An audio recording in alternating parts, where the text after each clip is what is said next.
why did you go from Israel to Putin? I'm curious. What prompted you to go this way? Two things. You asked me, what can we do in this situation and not have a war and what to break out? Right. In that, you can't have something that transpires in the Middle East that doesn't affect the rest of the world.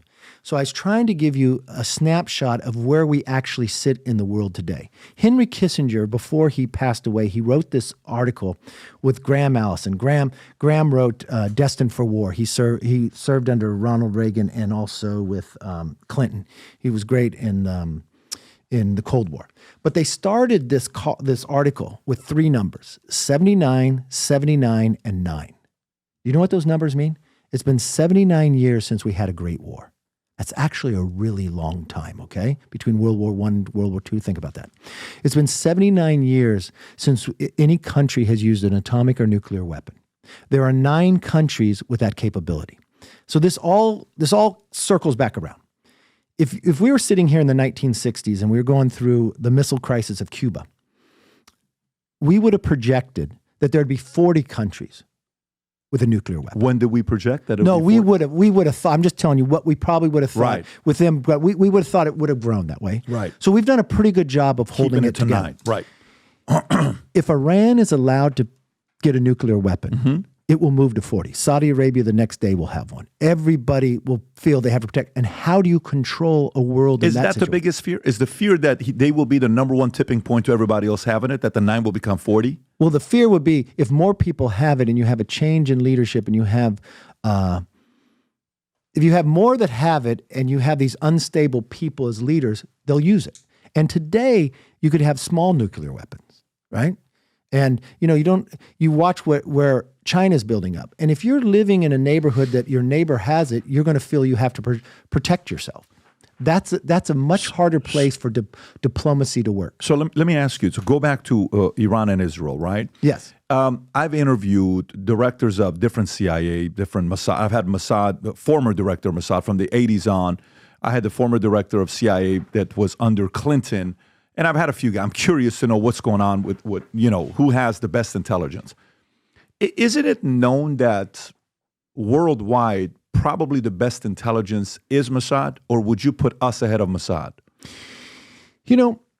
It's kind of like technology. You live off what was in the back, but somebody else pushes it forward. So let's take 2 instances. When Ukraine was going to be invaded, America released their information where everybody thought Russia would not invade them. But we were right. That was a good job on intel. But we miss other things. Mossad is very sophisticated, has a great reputation.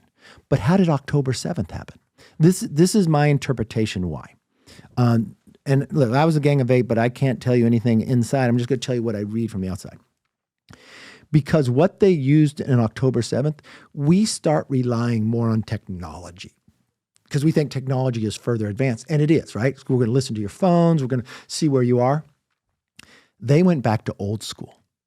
Homer pigeons, right? They just passing notes. That's hard. That's human intel that you have to need. So you missed an opportunity there where you start relying and believing, oh, I got the best operating system. Yeah, but I'm using floppy disks, so you can't find it. So, but that was a major miss. But for Mossad to come back and be in the pagers, that takes years in advance to get there. That's sophistication. And they do have one of the best reputations and have some of the best knowledge. But the Five Eyes share with one another. And sometimes some people pick something up better than somebody else. But it did teach us technology is not the only answer. You still need human ability. Yeah, I mean, and the reason why I'm asking the question is because when you said they made a mistake on the 7th, but they didn't make the mistake this time, right? Mm-hmm. So on the 7th, the question becomes, how do you miss that? How do you miss something like that? That's not that complicated to miss. That's an easy one to catch to be able to bring you to where it's at now, right? I mean, this one now, it's almost like, if you play the clip, can you play the clip by Netanyahu? Because for me, you got to realize, I go back to the interviews by the Shah, and I'm talking Wallace back in the days when he would interview him, and he says, we have no issues with Israel. We have no issues with U.S. We have no issues with this. He got along with everybody in the Middle East for the most part, was peaceful until Khomeini came in, Hezbollah came in, and then Middle East has been in shambles since 79. But he's here pleading with the Iranian people. Rob, if you want to play this clip, go for it. I speak a lot about the leaders of Iran. Yet at this pivotal moment, I want to address you, the people of Iran. I want to do so directly, without filters, without middlemen. Every day, you see a regime that subjugates you make fiery speeches about defending Lebanon, defending Gaza. Yet every day, that regime plunges our region deeper into darkness and deeper into war. Every day, their puppets are eliminated. Ask Mohammed Dev. Ask Nasrallah. There is nowhere in the Middle East Israel cannot reach. There's nowhere we will not go to protect our people and protect our country. With every passing moment, the regime is bringing you, the noble Persian people, closer to the abyss. The vast majority of Iranians know their regime doesn't care a whit about them. If it did care, if it cared about you, it would stop wasting billions of dollars on futile wars across the Middle East. It would start improving your lives.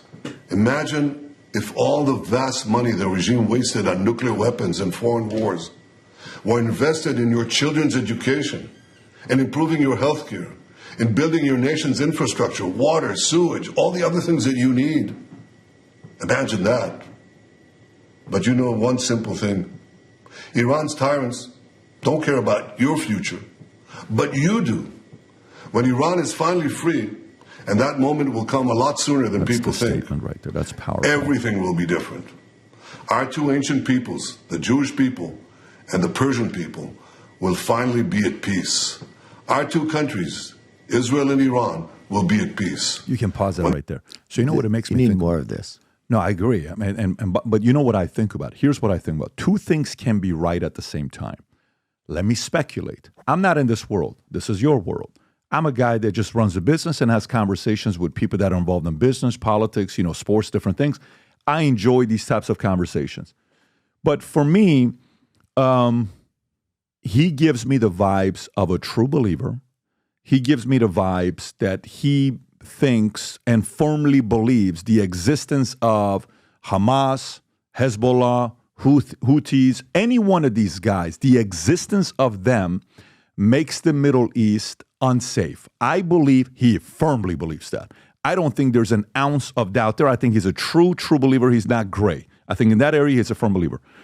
So then to me it's coming down to a point that his time is coming up to an end. He's only got a few more years left, so it's not like he's going to go for many years. And he's been going for a long time since journalist. He's been impressive for a long time. He's the longest serving prime minister. No question about it. But he's not doing this just because he wants fame. I believe he wants to take out the enemy because of promises he's made to his mentors 30, 20 years ago that I'm going to deliver on my promise. Could be his father, could be other people. That's the vibe he gives me.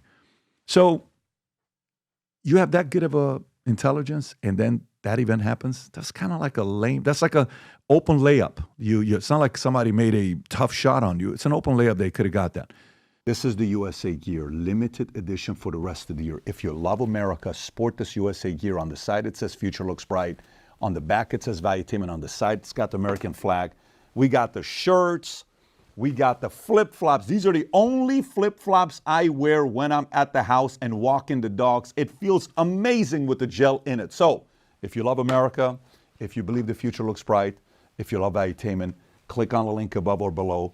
Go wear some of the gear and tag us because we share the pictures on the podcast all the time. So go to vtmerch.com and place your order. So if you like this clip and you want to watch another one, click right here. And if you want to watch the entire podcast, click right here.